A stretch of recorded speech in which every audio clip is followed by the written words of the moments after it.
Good morning students. Last લેક્ચરમાં આપણે phase shift oscillators જોયા હતા. આર્ટિકલ 18.3. નેક્સ્ટ ટોપિક છે આર્ટિકલ 18.6 રેઝોનન્ટ સર્કિટ ઓસિલેટર્સ. આ પણ એક ટાઈપના ઓસિલેટર્સ છે જે રેઝોનન્ટ સર્કિટ ટેન્ક સર્કિટ ના થ્રુ કામ કરે. રેઝોનન્ટ સર્કિટ ટેન્ક સર્કિટ તમને ખબર છે, એલસી સર્કિટને ટેન્ક સર્કિટ કહેવાય. એલસી સર્કિટને ટેન્ક સર્કિટ કહેવાય. અને ટેન્ક સર્કિટ એક એવી સર્કિટ હોય જે તમને ઓસિલેશન્સ આપતી રહે છે. કોઈક એક પર્ટિક્યુલર ફ્રીક્વન્સીની ઓસિલેશન્સ આપતી રહે. ટેન્ક ફ્રીક્વન્સી આપણે 12th સ્ટાન્ડર્ડમાં જોયું હતું કે એલસી સર્કિટ જે છે એ કઈ રીતે તમને ઓસિલેશન્સ આપતી રહે છે. હવે રેઝોનન્ટ સર્કિટ ઓસિલેટર્સ બે ટાઈપના છે, કોલપિટ્સ ઓસિલેટર અને હાર્ટલે ઓસિલેટર. કોલપિટ્સ ઓસિલેટર તમને એનું ફિગર આપેલું છે પેજ નંબર 309, ફિગર 18.7, જેમાં તમે જોઈ શકો છો કે પીએનપી ટ્રાન્ઝિસ્ટર લીધેલું છે સીઈ કોન્ફિગરેશનમાં, અને એમીટર ઉપર એને એમીટર રેઝિસ્ટરને બાયપાસ કેપેસિટર સાથે એમીટર સાઈડ જોડેલું છે. R1 અને R2 ના થ્રુ ટ્રાન્ઝિસ્ટરના બેઝને બાયસ કરવામાં આવ્યું છે. વીસીસીના થ્રુ ડીસી બેટરી મળે છે. અને અહીંયા લોડ આપણે RL વાપરીએ છીએ, લોડ RL એની જગ્યાએ એક રેડિયો ફ્રીક્વન્સી ચોક RFC એટલે રેડિયો ફ્રીક્વન્સી ચોક છે. અહીંયા આપણે રેઝિસ્ટર આમ કરીને વાપરતા હતા RL, એની જગ્યાએ આપણે એક ચોક ઇન્ડક્ટર વાપરીએ છીએ અહીંયા જો, ને રેડિયો ફ્રીક્વન્સી ચોક નામ આપ્યું છે. અને આપણે ફીડબેક નેટવર્ક ફેઝ શિફ્ટ ઓસિલેટરમાં શું વાપરતા હતા, તો 3 આરસી નેટવર્ક્સ, 3 કેપેસિટર અને 3 રેઝિસ્ટર એ આપણા ફીડબેક નેટવર્ક હતા. પણ કોલપિટ્સ ઓસિલેટરના કેસમાં ફીડબેક નેટવર્ક શું છે, આ L, C1 અને C2 આ છે મારું ફીડબેક નેટવર્ક.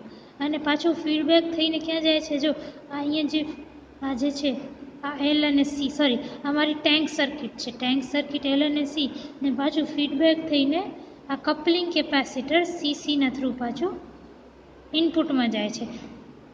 L, C1 અને C2 આ સર્કિટના અક્રોસ મારો આઉટપુટ છે VO, એ પાછો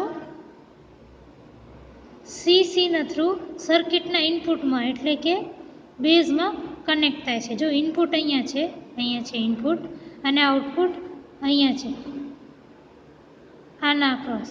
તો આ જે આઉટપુટ છે એ પાછું CCના અક્રોસ જાય છે, which means a part of output is fed back to the input, and this is nothing but feedback. અને આ એવી રીતે ફીડબેક કરવામાં આવશે, L, C1 અને C2 આ ત્રણેય વેલ્યુઝને એ રીતે ચૂઝ કરવામાં આવશે કે ઇનપુટ અને આઉટપુટ વચ્ચે કોઈ ફેઝ ડિફરન્સ ન હોય. બંને સેમ ફેઝમાં હશે તો જે મારો આઉટપુટ જશે એ ઇનપુટ સાથે સેમ ફેઝમાં હશે, વિચ મીન્સ પોઝિટિવ ફીડબેક થશે. અને પોઝિટિવ ફીડબેક હોય અને એ સમયે KAV ઇઝ ઇક્વલ ટુ 1 થઈ જાય, તમે એમ્પ્લીફાયરના ગેઇન અને ફીડબેક નેટવર્કના કેને એ રીતે બનાવો કે KAV more than equal to 1 થઈ જાય તો તમને ઓસિલેશન્સ મળે. તો એ જ વસ્તુ આપણે કરશું. Point number 1. This is shown as a CE amplifier driving a tank circuit with feedback path as shown in the figure. તો કોલપિટ ઓસિલેટર શું છે, એસેન્શિયલી એક CE એમ્પ્લીફાયર છે ડ્રાઇવિંગ અ ટેન્ક સર્કિટ. આ tank circuit with feedback path as shown in the figure. તો તમને feedback path આપેલો છે જે CC થ્રુ જાય છે. The output is fed back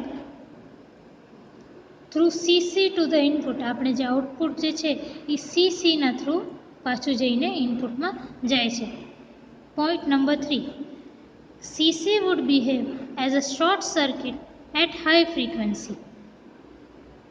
જ્યારે બહુ હાઈ ફ્રીક્વન્સી હશે, by the way Colpitts oscillator છે ને હાઈ ફ્રીક્વન્સી ઉપર સારા કામ કરે, લો ફ્રીક્વન્સી ઉપર લો ફ્રીક્વન્સી કરતાં હાઈ ફ્રીક્વન્સી ઉપર મારા કોલપિટ ઓસિલેટર વધારે સારી રીતે કામ કરે. શું કામ? તો જો આ આઉટપુટ જે છે ઇનપુટમાં જાય છે એના વચ્ચે શું આવે છે, મારું એક કેપેસિટર સીસી આવે છે. હવે તમને ખબર છે કે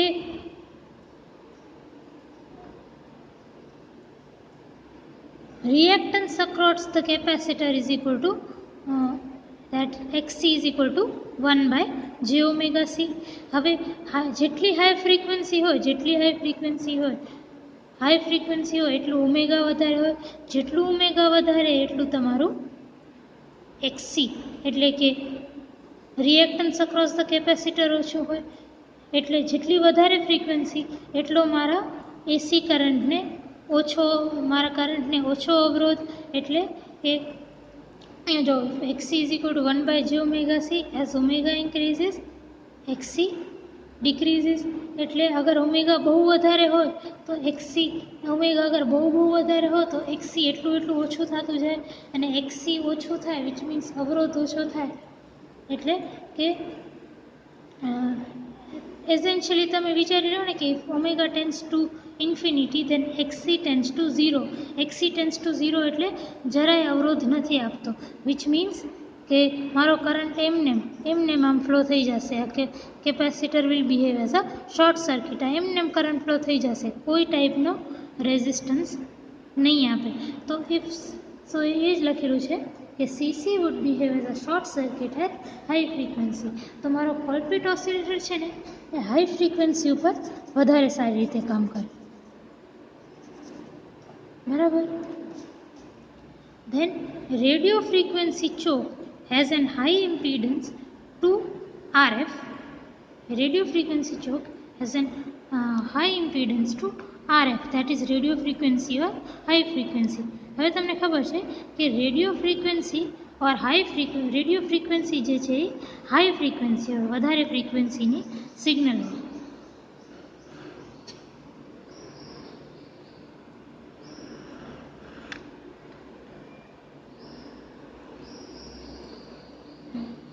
RFC, radio frequency choke, has an high impedance. Radio frequency choke has an high impedance for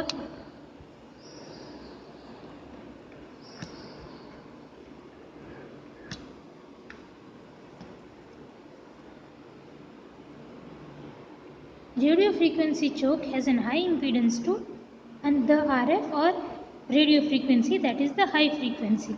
Because હવે આ રેડિયો ફ્રીક્વન્સી ચોકને ધ્યાન આપો. રેડિયો ફ્રીક્વન્સી ચોક શું છે? એક ઇન્ડક્ટર છે. બરાબર. હવે ઇન્ડક્ટરનું રિએક્ટન્સ કેવું હોય? ઇન્ડક્ટર કેવો અવરોધ આપે? ઓમેગા એલ જેવો. તો જેટલી હાઈ ફ્રીક્વન્સી એટલો વધારે રિએક્ટન્સ હશે. બરાબર. તો હાઈ ફ્રીક્વન્સીને રેડિયો ફ્રીક્વન્સી ચોક વધારે અવરોધ આપશે, વધારે ઇમ્પિડન્સ આપશે. અને શું થશે કે મારી હાઈ ફ્રીક્વન્સી છે એને આ પાર્ટ ઉપર RFC ઉપર અહીંયા વધારે અવરોધ મળે છે, અને આ પાર્ટ ઉપર ઓછો મળે છે. આ પાથ ઉપર ઓછો મળે છે ને આ પાર્ટ ઉપર વધારે મળે છે. તો શું થશે કે મારું જે એસી સિગ્નલ છે ને RFCના થ્રુ ગ્રાઉન્ડ થવાની જગ્યાએ RFC અને આ પાથના થ્રુ ગ્રાઉન્ડમાં જવાની જગ્યાએ મારી જે એસી સિગ્નલ છે, મારી હાઈ ફ્રીક્વન્સી એસી સિગ્નલ છે એ મારા ટ્રાન્ઝિસ્ટરના ઇનપુટમાં આ પોઈન્ટથી આવશે. જો ફરીથી જુઓ RFC has a high reactance, gives the high reactance to RF, that is the high frequency, and keeps it from going to ground through the power supply. એટલે ગ્રાઉન્ડ આ પાથથી ગ્રાઉન્ડમાં જતા અટકાવે છે મારી એસી સિગ્નલને, જે મારી high frequency or radio frequency AC signal છે એને આ પાથથી ગ્રાઉન્ડ ઉપર જતા અટકાવે છે અને આ પાથથી ઇનપુટમાં નાખે છે, મારા ટ્રાન્ઝિસ્ટરના ઇનપુટમાં નાખે છે. બરાબર. Collector current will be supplied through RFC and L and bias is maintained by A1 and A2. આ તો સેમ વસ્તુ છે કે આ કલેક્ટર કરંટ ક્યાંથી આવે છે? એક તો પાવર સપ્લાયમાંથી આવે છે થ્રુ RFC એન્ડ એલ, આ પાથથી આવે છે. અને R1 અને R2 જે છે બાયસ મેન્ટેન કરવા માટે, બેઝ બાયસ મેન્ટેન કરવા માટે રાખેલા છે.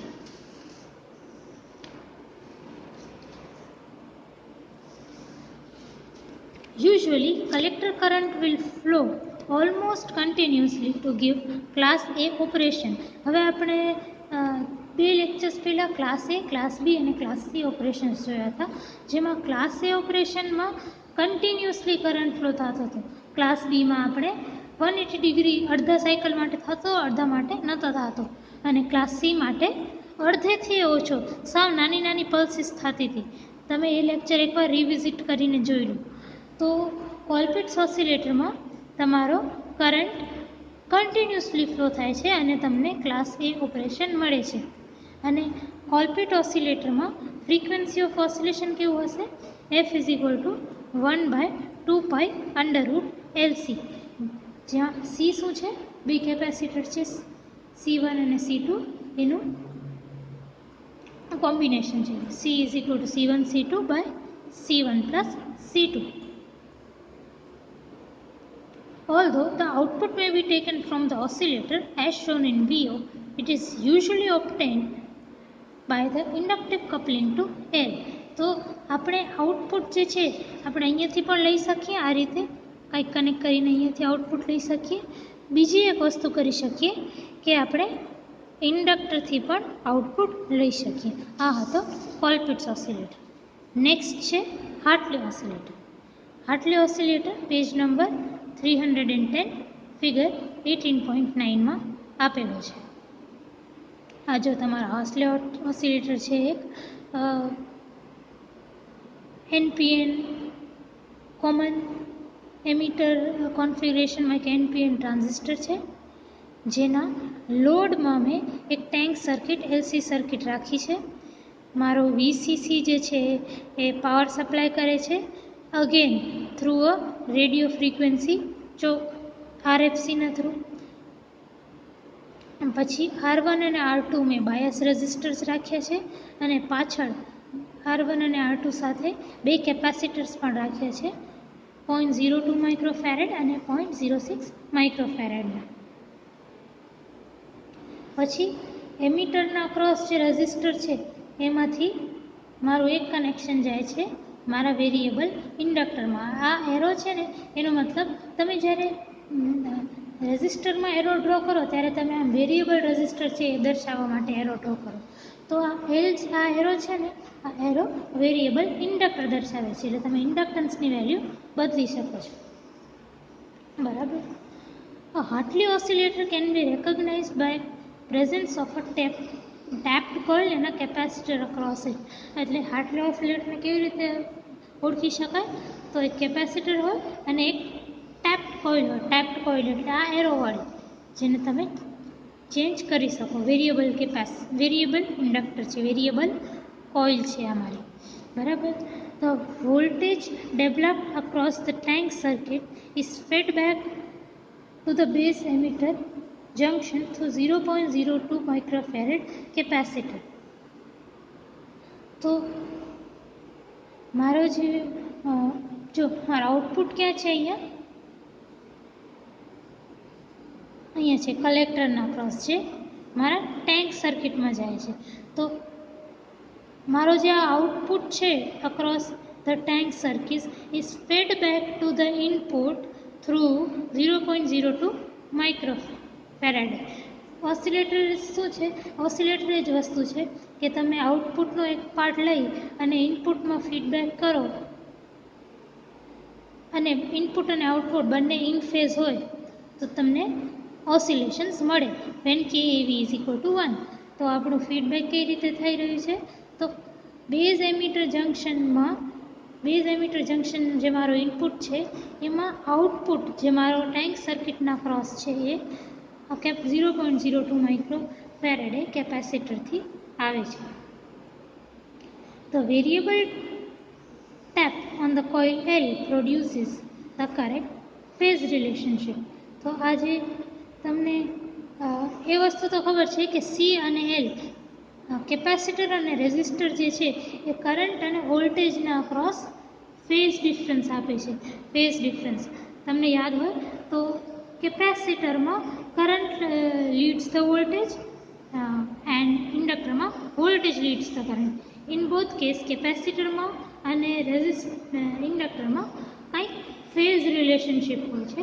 Phase relationship.